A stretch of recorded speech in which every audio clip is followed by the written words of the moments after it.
Hello everyone, welcome back to our channel. It's me Divya and today we are going to discuss about simple sentence and compound sentence. जैसे कि हमें पता है sentence तीन types के होते हैं, simple, compound and complex. But आज की क्लास में हम दो को कवर करेंगे, simple sentence and compound sentence. So video को स्टार्ट करने से पहले अगर आपको वीडियो अच्छी लगे तो चैनल को लाइक करें, सब्सक्राइब करें और कमेंट करें. So start our today's class. So first of all sentence, simple sentence. Simple sentence होता क्या, इससे पहले हमें ये पता होना चाहिए कि सब्जेक्ट क्या होता है, हमारा वर्ब क्या होता है, क्लॉज क्या होता है और इंडिपेंडेंट क्लॉज और डिपेंडेंट क्लॉज क्या होता है. ये चार पांच चीजें ऐसी है जो हमें बेसिकली इस टॉपिक से पहले हमें पता होना चाहिए. सो फर्स्ट ऑफ ऑल अगर हम बात करें सब्जेक्ट की, तो जैसा कि हमने पहले भी वीडियोस में देखा है कि सब्जेक्ट क्या होता है, जो एक्शन को परफॉर्म करता है. Means basically who performs the action. Sentence में जो भी काम कर रहा है उसे हम सब्जेक्ट कहते हैं. जैसे he is playing in the ground, तो ही क्या है, यहाँ पे सब्जेक्ट है, खेल रहा है. लेकिन कौन खेल रहा है? ही इज अ पर्सन, जो जिसके बारे में बात की जा रही है वह खेल रहा है, तो वो हमारा सब्जेक्ट है. सेकेंड थिंग, हमारा सब्जेक्ट के बाद अगर हम बात करें वर्ब की, तो वर्ब हमारे दो टाइप्स के होते हैं. First of all action words and second state of being words. तो जो एक्शन वर्ड्स है वो बेसिकली हम सबको पता होता है, जैसे जंपिंग, रनिंग, ईटिंग, ये सारे हमारे बेसिकली जो है ये एक्शन वर्ड्स में कंसीडर किए जाते हैं. अगर हम बात करें स्टेट ऑफ बीइंग वर्ड्स की, तो वो हमारी हेल्पिंग वर्ब होती है, like is, am, are, was, work. जैसे मान लीजिए मेरा एक सेंटेंस है, I am excited. I am excited में कोई वर्ब नहीं है, एक्साइटेड हमारा एडजेक्टिव है, वो हमारी फीलिंग है, क्योंकि एडजेक्टिव भी थ्री टाइप्स के हैं, अपीयरेंस, कैरेक्टर एंड फीलिंग. तो हमारा जो एक्साइटेड है ये हमारा फीलिंग में कंसीडर किया जाएगा. तो अगर हम बात करें सब्जेक्ट स्टेट ऑफ बीइंग की, तो हमारा जो हेल्पिंग वर्ब है, आई हो गया प्रोनाउन, एक्साइटेड हो गया एडजेक्टिव, तो बचा हमारे पास हेल्पिंग वर्ब. इसे हम स्टेट ऑफ बीइंग भी कहा जाता है और इसे हम वर्ब के सेकेंड टाइप में कंसीडर करते हैं.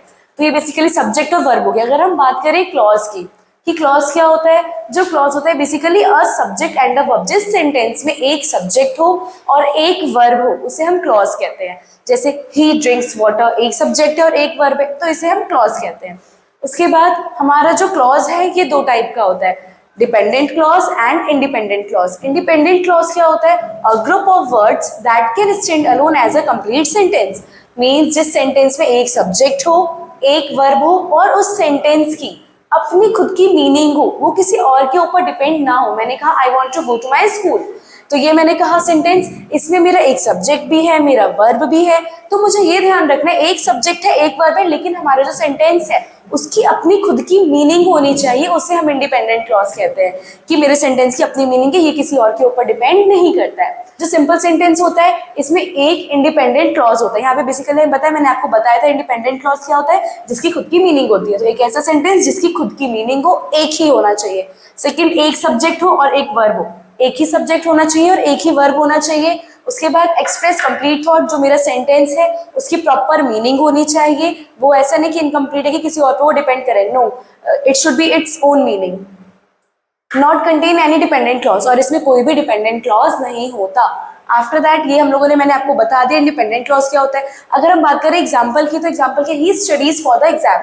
हमारा एक सब्जेक्ट क्या है इसमें, हमारा ही है इसमें सब्जेक्ट, और हमारा स्टडीज है इसमें वर्ब, बाकी हमारा ऑब्जेक्ट में कंसीडर होगा. तो हमारा एक सब्जेक्ट है, एक वर्ब है, तो इसे हम कंसीडर करेंगे इंडिपेंडेंट क्लॉज में, और ये हमारा सिंपल सेंटेंस का एक बेसिकली एग्जांपल हो जाता है. और भी काफी सारे इसके एग्जांपल्स ले सकते हैं जिसमें हमारा एक सब्जेक्ट हो और एक वर्ब हो. Like he is going to the market, एक सब्जेक्ट है ही, गोइंग है हमारा वर्ब, तो ये हमारा सिंपल सेंटेंस होता है. अगर हम बढ़ते हैं आगे हमारे नेक्स्ट टाइप ऑफ सेंटेंस की तरफ, जो कि है कंपाउंड सेंटेंस. तो कंपाउंड सेंटेंस में क्या होता है, एटलीस्ट टू इंडिपेंडेंट क्लॉज. हमने देखा सिंपल में एक ही इंडिपेंडेंट क्लॉज होना चाहिए, कंपाउंड में दो अलग अलग इंडिपेंडेंट क्लॉज, यानी कि दो सेंटेंस है, दोनों अपनी अपनी तरफ कंप्लीट है, लेकिन फिर भी हम उसे ज्वाइन करें, लेकिन हमारे दोनों की अपनी अपनी खुद की मीनिंग है.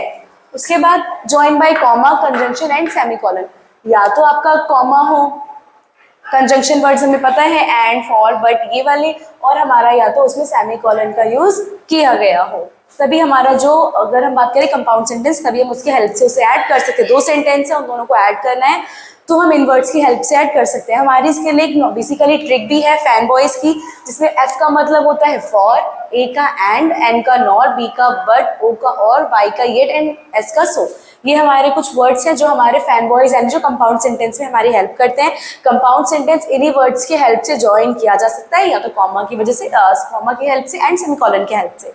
अगर हम बात करें यहाँ पे एक एग्जांपल की बात करें, he is tall but his brother is short. हम लोग ऐसे बट का यूज हम कहाँ करते हैं, कंपेयर और अपोजिट आइडियाज को शो करने के लिए करते हैं कि वह लंबा है लेकिन जो उसका भाई है वो छोटा है। तो यहाँ पे हमने बट वर्ड की हेल्प से क्या किया, ही इज टॉल।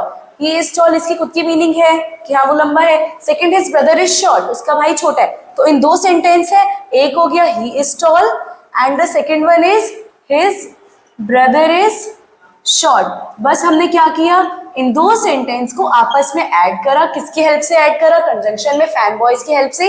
जो हमने बी लिया, बी से यानी कि बट का हमने यूज किया और इन दोनों सेंटेंस को कॉमा और हमारे कंपाउंड सेंटेंस में कंजंक्शन की हेल्प से हमने सेंटेंस को ऐड कर दिया। दो इंडिपेंडेंट क्लॉज को एक साथ हम लोगों ने ऐड कर दिया।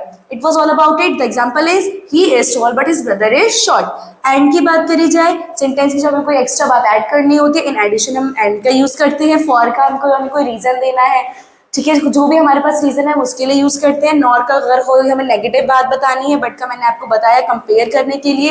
येट का जब हम कॉन्ट्रास्ट करते हैं, हम किसी की बात से एग्री नहीं करते हैं। और का अगर हमारे पास कोई चॉइस है, वुड यू लाइक टी और कॉफी, तो हमारा इसका एग्जांपल हो सकता है सो का सॉल्यूशन और consequences, like I will not come to office so you have to do this work. तो ये हमारा बेसिकली सो का एग्जांपल है। आई थिंक हम इसके और भी काफी सारे एग्जांपल ले सकते हैं, आपके लिए बहुत ईजी है। इसमें हमारा 2 सब्जेक्ट हो जाएगा और 2 वर्ब हो जाएगा, एक से ज्यादा हो जाएगा, है ना। और यहाँ पे हमारा एक ही सब्जेक्ट एक ही वर्ब होगा। तो simple sentence and compound sentence का टॉपिक यहाँ पे हमारा खत्म होता है। और बेसिकली मुझे ऐसे आई होप आप लोगों को बहुत अच्छे से समझ आया होगा। अगर आप लोगों को अच्छे से समझ आया हो तो वीडियो को लाइक करें, कमेंट करें। Thank you.